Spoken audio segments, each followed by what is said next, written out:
Good morning class. Today we are going to study adjectives and degrees of comparison. So what are adjectives? Like see. Adjectives when we separate the words, the syllable of adjective, add plus jectives. Okay, adjectives are those words which add something to adjectives. It means subjects and objects. Adjectives are subject and object. Since noun and pronoun are used both as object and subject, hence the adjective is that word which describes or limits noun or a pronoun. It tells something more about a noun or the pronoun.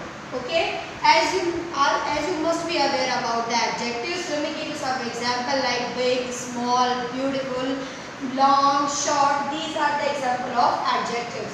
But not only these. Adjective is having many kinds. So we are going to study the kinds of adjectives. First one, the adjectives of quality, adjective of quantity, adjectives of number, distributive adjectives, demonstrative adjectives, possessive adjectives, participial adjective. It means the distributive adjectives, and interrogative adjectives and exclamatory adjectives. So these are the main kinds of adjectives. In many books there is a variation, that is, some books tell us about the 5 types of adjective. According to your level, it has been changed. Okay. Now next one, that is adjective of quality. Words which describe the quality of a noun or a pronoun are called the adjective of quality. It is explaining that someone's quality being told by some word, that is adjective of quality. Let me give you one example. I have a nice dog. You can see the nice word is telling about the dog. Okay. So the word nice is an adjective, and it is telling about the quality of the doll. That's why it is telling the structure of the doll. That's why the word nice is coming the category of adjective of quality. Okay, it means it's telling about the quality of the noun. Okay, next, Anand is a good boy. So the word goes is explain about the quality of Anand. Okay, that's why the word goes comes in the adjective of quality. I think you must be understood. Alright, let's go to the next one. Okay, adjectives of quantity, which tells about the quantity of some noun. You know that those things who come in some quantity, like the words which describe the quantity of some noun, a pronoun is called the adjective of quantity. An adjective which answers for how much is an adjective of quantity. Much, little, enough, half, sufficient are used as the adjective of quantity. Okay, if the probable number is given like 1, 2, 3, 4, this will come in the number of adjective. But here it is not definite that how much is the quantity of that noun. That's why in this way, in this case, we have to describe someone or explain someone or denote something, indicate something with some word. If we are not knowing the correct number of that thing or correct quantity of that thing, that time we use this kind of words like much. If it is in the great quantity, if it has a great amount, then we use much. If it is in little amount, we use little. Enough is used for an amount which is needed for something, not more than need. Okay. Then half, or it means half amount of something. Sufficient, it is usable. It means these are the adjective of quantity. These words are. So let me give you one example. I love much work to do. Okay. Next one, a little knowledge is dangerous. So the word little and much is telling about, it is not telling the correct quantity of knowledge or work, but it is explaining that there is an amount. there is an amount of these nouns. Okay, next one, that is adjective of number. Okay, so the adjective of number are subdivided into two types. They are a definite numeral adjective, indefinite numeral adjective. If we don't know the correct number of that noun, that will come in indefinite numeral adjective, and if we know the correct number of that noun, so we use definite numeral adjective. Let's see the example. The definite numeral adjectives are again subdivided into two types. Okay, as in the previous slide you can see that adjective of number are subdivided into two parts, the definite numeral and indefinite numeral. Again the definite numeral will be divided into two one. It means we know the correct number of something. Like if they are divided into two parts, the first one that is cardinals, second one that is ordinal. Cardinal numbers are 1, 2, 3, 4, 5, so on. And ordinal numbers mean which reflects about the order of something. Like some students are standing in a row, and in that row the first child is Ramesh, then Suresh, then Mahesh. These children are. So that time if somebody asks you on which position Ramesh is, then you will tell he is on the first position. So the word first is ordinal. Ordinal number numeral adjective. It is telling about the status of the boy, and this time the word is used as a number, and it is telling the order where other boys are standing. So it is telling the current status of that boy in the order. So that time the ordinal number is used. And cardinal number, if somebody asks you how many pens you have, so I will tell that I have 2 pens. Okay, so this is cardinal number. Look at the examples are there also. There are 35 students in our class.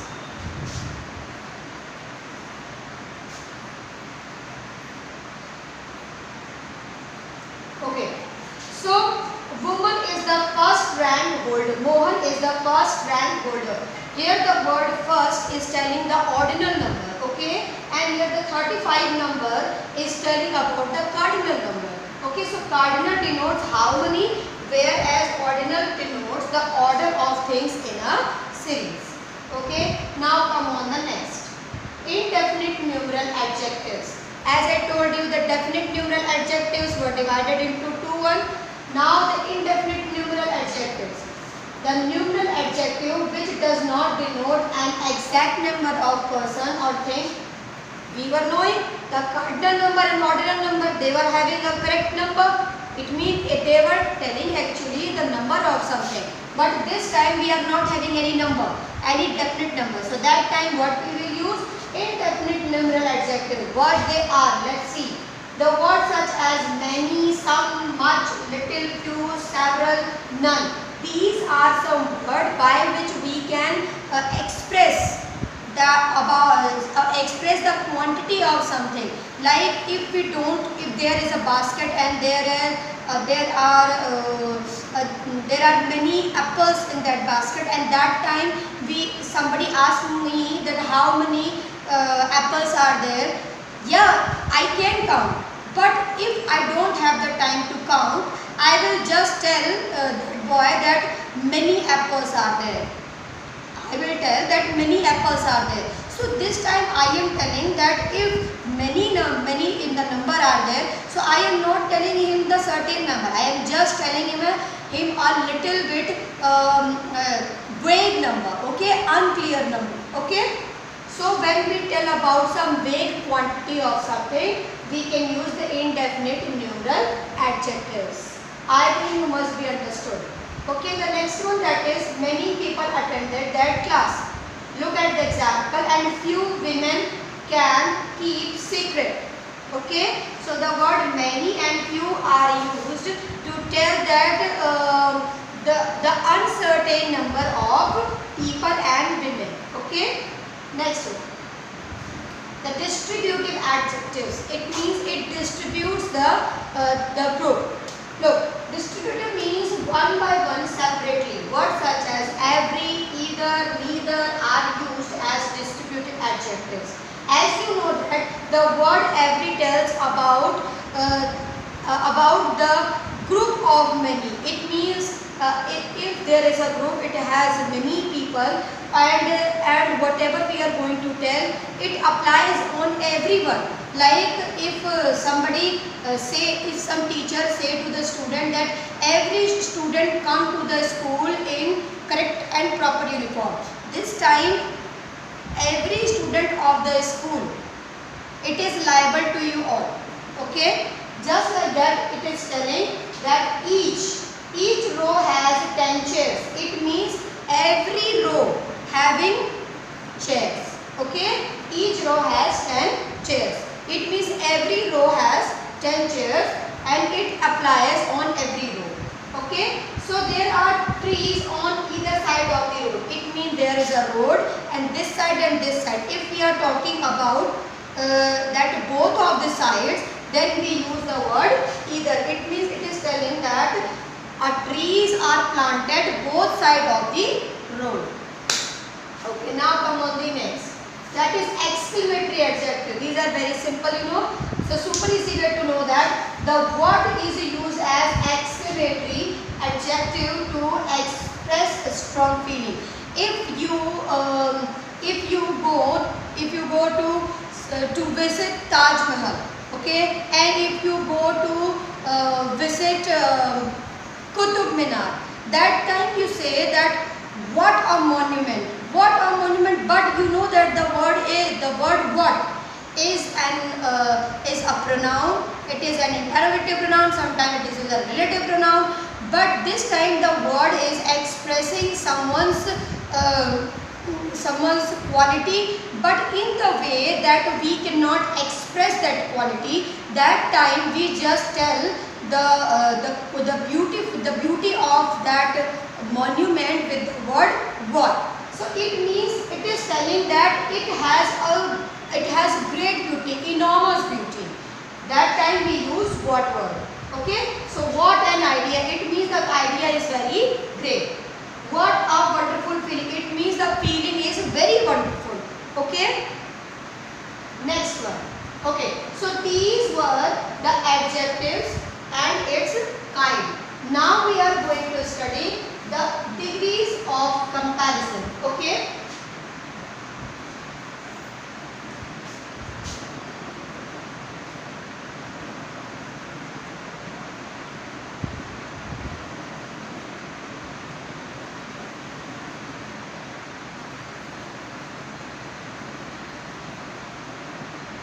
okay, so now we are going to study the degrees of comparison. Okay, so degrees of comparison, what are they? Okay, the positive degree, comparative degree and superlative degree. Why it has been used?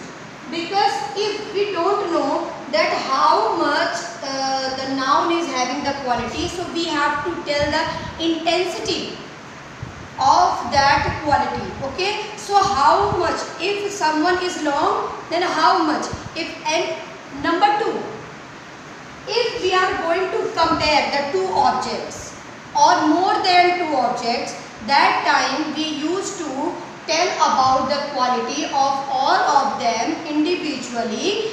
But when we have to compare within all the personally and individually, that time we use the degrees of comparison. Okay, so all the adjectives having degrees of comparison. The first one, that is the pencil is long.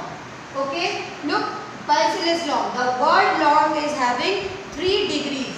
Long is positive degree. Okay, long is positive degree.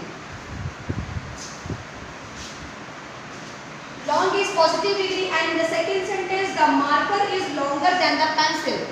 Look, the marker is longer than the pencil.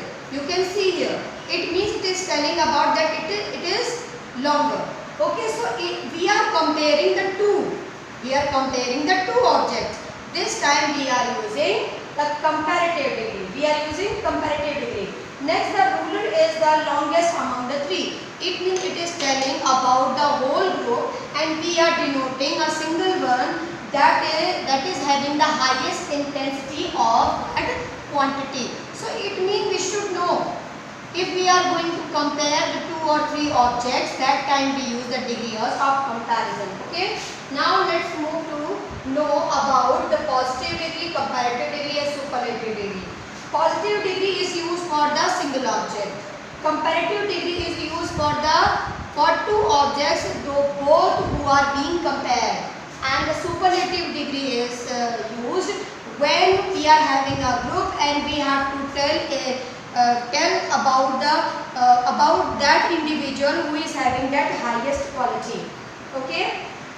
Then positive degree. Positive degree of the comparison is used to state the quality of a person or thing without comparing it with other person. Okay. Like long, quite, expensive and young. Okay. Comparative degree. The comparative degree of comparison is used when the 2 persons or things are being compared, and it expresses that a quality is present a greater or lesser degree in 1 or 2 person or things being compared. Next, so it is telling what are the main features, how we come to know about the comparative degree. Comparative degree we can make by using ER. By using ER, the word ER, if we add as a suffix in some adjective, it will become the comparative degree of the positive degree adjective. Okay. Next,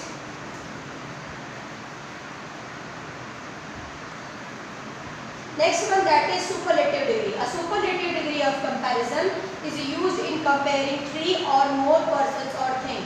It expresses that a quality is possessed to the greatest and the least degree by the one of the person or things included in the comparison. It means all the things which are going to be compared and they are in the group and they are more than 2. That time we have to tell the greatest quality somebody is having, some individual is having within the group. We have to express with the superlative degree. Okay, now we are going to understand that how I will understand the superlative degree. We have to make the superlative degree of some quality, some qualitative word. We use EST word as the EST at the end of the word to make it superlative. Okay.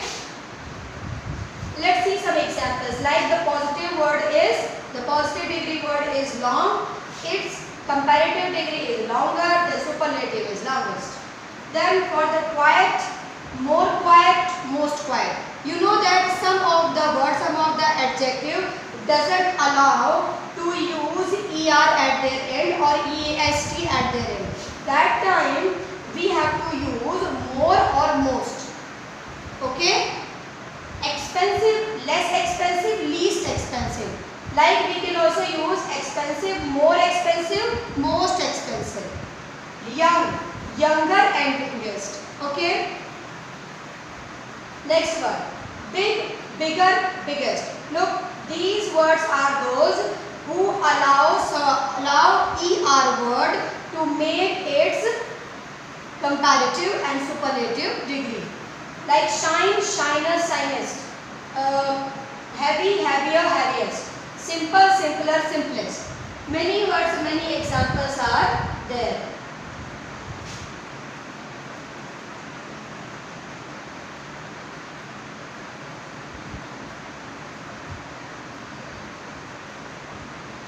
Now, let's do 2 or 3 exercises of thing. First one, that is bright. Brighter, so the third one, superlative, will be brightest.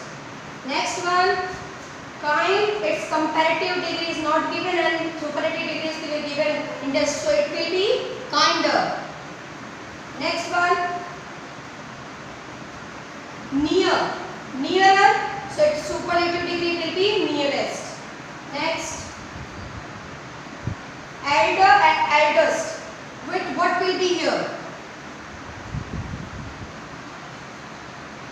Anybody can tell me?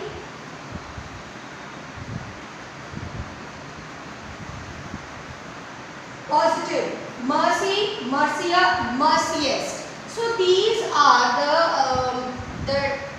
totally it is a mathematical solution. You can say that there is a solution to make someone's a positive and comparative degree and superlative degree. So you should know that how to make their comparative degree and superlative degree. In your book, questions are many. So your homework is exercise number A, B, C, D, and in the degrees of comparison, your homework is E, F, G, H, I, J and K. I think you will be able to complete this, and if you would not be able to complete this, I will let you know in the next lecture. Thank you.